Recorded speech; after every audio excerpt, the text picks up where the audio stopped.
لیکن آج جب یہ ایک عرصہ گزر چکا ہے، 6 دہائیوں سے زیادہ پاکستان کو بنے ہو چکے ہیں،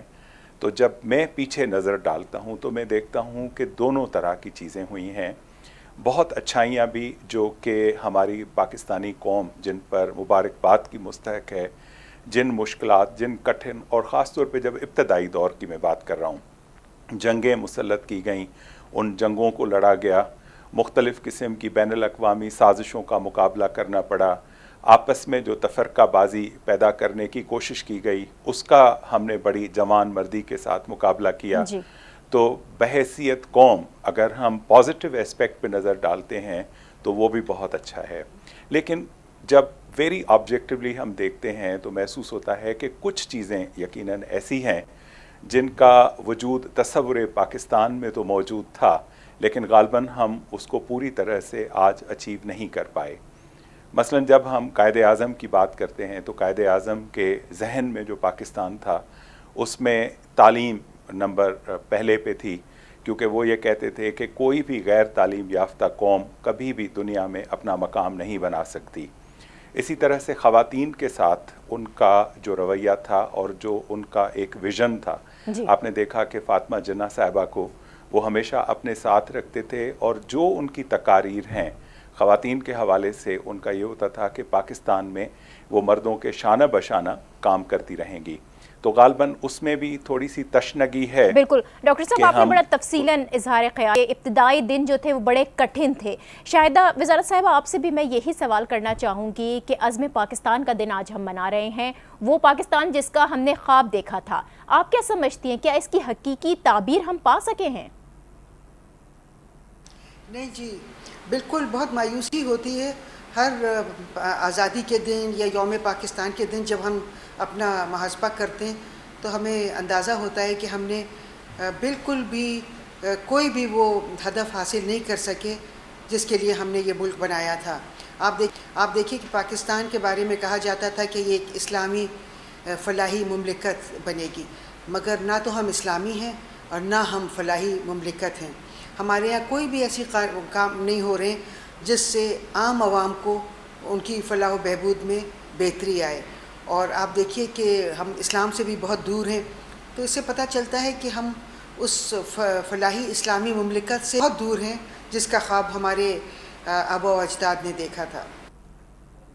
یعنی اگر ہم مجموعی طور پر صورتحال دیکھیں تو جو مقاصد تھے، جن مقاصد پر ہم نے پاکستان حاصل کیا تھا، ان پر شاید ہم پوری طرح سے وہ حاصل نہیں کر سکے ہو. ہر قسم کی بیرونی سازشیں ہم نے دیکھی، اندرونی خانہ جنگیاں بھی ہوئی، اس کے باوجود پاکستان دنیا کے نقشے پر ایک مضبوط حقیقت کی طرح ابھرا ہے، اور ہم دیکھ رہے ہیں کہ زندہ بھی ہے، تابندہ بھی ہے. ڈاکٹر صاحب، آپ کیا کہتے ہیں، ہم دنیا کو قائد اعظم کا جو پیغام تھا وہ دینے میں کس قدر کامیاب ہو سکے ہیں؟ مکمل طور پر تو غالباً ہم اس میں سکسیس نہیں کلیم کر سکتے، کیونکہ جو قائد اعظم کا خواب تھا اور جو ان کا خیال تھا پاکستان کے متعلق، اور جس طرح سے انہوں نے مدلل انداز میں ایون اس وقت کی جو دنیا کی قوتیں تھیں ان کو اس معاملے پہ ایک طرح سے کنونس کیا، اس کے بعد کے جو دن گزرے ہیں ہماری کمیونیکیشن اسٹریٹجی اتنی نہیں رہی، اور کچھ داخلی خلفشار بھی جو رہا ہے اس نے اس امیج کو اس طرح سے غالباً دنیا تک پہنچانے میں مشکلات ضرور پیدا کی ہیں. لیکن بہرحال اس میں بھی جب ہم دیکھتے ہیں تو ایک پورا مسلم بلاک ہے جو آج بھی اس پاکستان کی اہمیت کو اور حقیقت کو تسلیم کرتا ہے. انڈر ڈیولپڈ نیشنز ہیں وہ بھی اس بات کو تسلیم کرتی ہیں جی. لیکن کچھ کوتاہیاں، جیسے میں نے آپ سے کہا کہ خواتین کے معاملے میں مذہبی رواداری کے حوالے سے کچھ مسائل پیدا ہوئیں جن کی وجہ سے دنیا کے پاس جو ہمارا میسج کیا وہ غالباً اتنا پازیٹیو نہیں تھا. بالکل، جس طرح سے آپ ابھی مذہبی رواداری کی بات کر رہے ہیں ڈاکٹر صاحب، قائد اعظم نے فرمایا تھا کہ ہم ایک ایسی تجربہ گاہ چاہتے ہیں جس میں اسلامی اصولوں کو آزمایا جا سکے، لیکن اس وقت دہشت گردی اور انتہا پسندی کی شکل میں ہمیں ایک نئے دشمن کا سامنا ہے. آج اس بات کا اظہار خیال صدر ممنون حسین بھی کر رہے تھے. ہماری قوم ہمیں ہر معاملے میں بٹی ہوئی نظر آ رہی ہے. کس طرح ہم دشمن کو شکست دے کر پاکستان کو ایک مضبوط، ٹیرر فری اور خوشحال ملک بنا سکتے ہیں؟ وہ اسی طرح سے ہے، کیونکہ آج بھی آپ دیکھیں کہ پاکستان کی ایک بہت بڑی اوور ویملنگ میجورٹی وہ تو اسی مذہبی رواداری کی حامل ہے جو ہماری صدیوں سے تہذیب کی امانت ہے، جس کو ہم صوفیزم کہتے ہیں، جس میں کوئی اس حوالے سے نہیں ہوتا تھا، جو قائد اعظم نے بھی اپنی 11 اگست کی تقریر میں کہا، وہ بیسیکلی ہمارے اس کلچر کی نمائندگی کرتا ہے جس میں وہ کہتے ہیں کہ ہندو ہندو نہیں رہے گا، مسلمان مسلمان نہیں رہے گا، مذہبی بنیاد پہ نہیں بلکہ اسٹیٹ کے سٹیزن کی حیثیت سے ان دونوں میں کوئی فرق نہیں روا رکھا جائے گا، اور لیکن ہر ایک کو آزادی ہوگی کہ وہ اپنے مذہبی جو رسومات ہیں ان کے مطابق وہ عمل ان کے اوپر کرے۔ اور اسلام کی جو حقیقی روح ہے وہ بھی تو اسی بات کی طلب کرتی ہے کہ رسول اکرم صلی اللہ علیہ وآلہ وسلم نے جو مدینہ میں جس مملکت کا یا جس ایک پولیٹک بنیاد ڈالی تھی، اس میں بھی تو تمام کے تمام مذہبی اکائیوں کو مکمل طور پر آزادی تھی، ان کو برابر کا شہری سمجھا جاتا تھا۔ تو ہماری جو تہذیب ہے وہ صوفیوں کی تہذیب رہی ہے، اور اس میں رواداری اور برابری کو ہمیشہ اہمیت رہی ہے۔ بالکل، آپ رواداری اور برابری کی بات کر رہے ہیں، اب قومیت، مذہبی عدم برداشت کس طرح سے اس نے قوم کو بانٹا ہوا ہے، کس طرح سے تقسیم کر دیا ہے، اور اس تقسیم کو کس طرح ختم کیا جا سکتا ہے، اس پر ہماری گفتگو کا سلسلہ جاری رہے گا۔ یہاں ایک بریک لے رہے ہیں، دیکھتے رہیے پاکستان ایٹ 7۔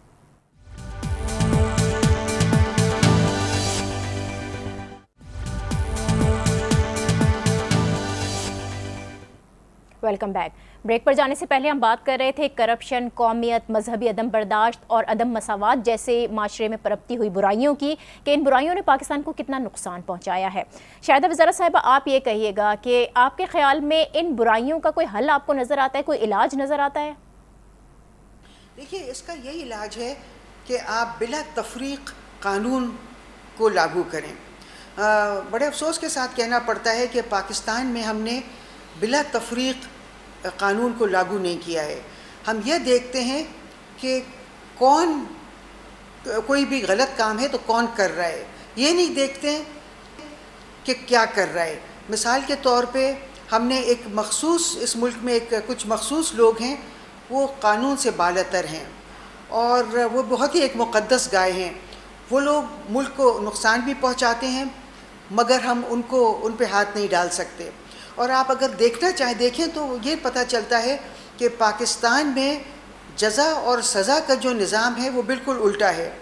جو لوگ پاکستان کی خدمت کرتے ہیں، پاکستان کو فائدہ پہنچاتے ہیں، ہم ان کو نوازنے کے بجائے ہم ان کو سزا دے دیتے ہیں، اور جو لوگ پاکستان کو نقصان پہنچاتے ہیں، پاکستان کے راز افشاں کرتے ہیں، پاکستان میں دہشت گردی پھیلانے میں مدد کرتے ہیں، اور ان لوگوں کو ہم نوازتے ہیں۔ اور ایک عجیب سی بات ہے، یعنی کہ ہر جگہ، ہر ملک ایسے لوگوں کو نوازتا ہے جو اس ملک کو فائدہ پہنچاتے ہیں۔ لیکن ہم ملک کے اندر کی اگر بات کریں، نوجوانوں، یوتھ کی، علامہ اقبال نے جوانوں کو شاہین کہا، ستاروں پر کمند ڈالنے کی ترغیب دی انہیں۔ قوم کے جو یہ جوان ہیں، توانا پاکستان کے لیے کتنے اہم ہیں، اور انہیں روشن پاکستان کے لیے کس طرح سے اپنا کردار ادا کرنا چاہیے؟ دیکھیے، یہ تو ہمارے جو نوجوان ہیں ان کا بہت اہم کردار ہے، مگر سوال یہ پیدا ہوتا ہے کیا ان کو ہم وہ کردار ادا کرنے دیں گے؟ پاکستان کا جو نظام ہے وہ اس قسم کا نظام ہے کہ ہم باقاعدہ لوگوں کو روکتے ہیں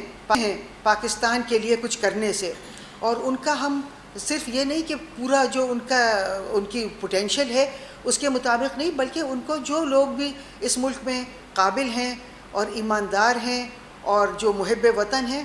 ہم پورا ملک کا نظام ایسا ہے کہ ہم سسٹمیٹیکلی ان لوگوں کو بالکل مارجنلائز کر دیتے ہیں اور ان کا رول ختم کر دیتے ہیں۔ تو میں تو سمجھتی ہوں کہ ہمارے نوجوان بہت کچھ کرنا چاہتے ہیں اور بہت کچھ کر سکتے ہیں اس ملک کے لیے، مگر اگر ان کو کرنے دیا جائے، ہم لوگ ان کو کرنے ہی نہیں دیتے ہیں۔ میں نے تو دیکھا ہے کہ میں نے تو بہت قریب سے دیکھا ہے کہ کس طرح ملک کے ادارے چلائے جاتے ہیں، اور میں نے یہ بھی دیکھا ہے کہ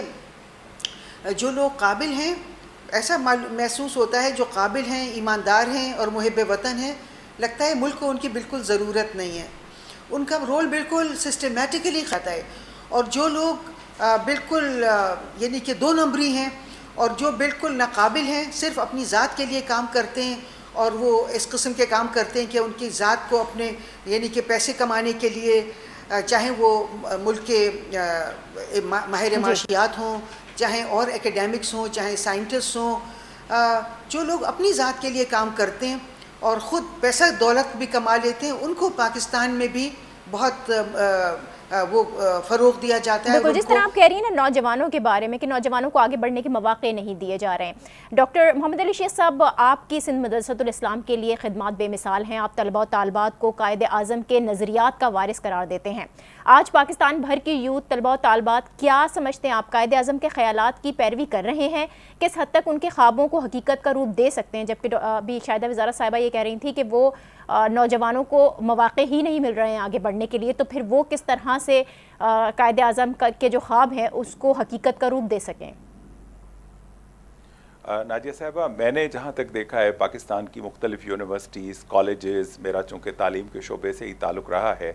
اصل میں کوتاہی ہم سے ہی ہوئی ہے کہ ہم نے ان تک قائد اعظم کا پیغام کبھی صحیح طریقے سے پہنچایا ہی نہیں ہے. سندھ مدرسۃ الاسلام یونیورسٹی کی جیسے آپ بات کر رہی ہیں تو ہم یہاں پر ان کو انکریج کرتے ہیں، مختلف موضوعات ہم ان کو دیتے ہیں کہ قائد اعظم کے خیالات اس موضوع پہ کیا تھے، خواتین کے حوالے سے کیا تھے، مذہبی رواداری کے حوالے سے کیا تھے، تعلیم کے حوالے سے کیا ہے. تو وہ آگاہ ہوتے ہیں، اور جب وہ اپنے ورثے سے آگاہ ہوتے ہیں تو ان کی جو سوچ ہے اس میں بہت ایک قسم کی آپ سمجھیں کہ اسٹرینتھ پیدا ہو جاتی ہے. اب جن اداروں میں ان طرح کے پروگرام کا انعقاد ہی نہیں ہوتا، جن کو بچوں کو پتہ ہی نہیں ہے کہ ہمارے جو فاؤنڈر تھے ان کے خیالات اس متعلق کیا ہیں، تو وہ جو چھوٹی منورٹی ہے وہ ایکٹیو. بہت شکریہ ڈاکٹر محمد علی ہمارے ساتھ تھے، اور ڈاکٹر شاہدہ وزارت صاحبہ آپ کا بھی بہت شکریہ. یوم پاکستان کا یہ پروگرام اختتام میں اس شعر پر کروں گی کہ خدا کرے میری عرض پاک پر اترے وہ فصل گل جسے اندیشہ زوال نہ ہو. اسی کے ساتھ مجھے دیجیے اجازت. اللہ حافظ.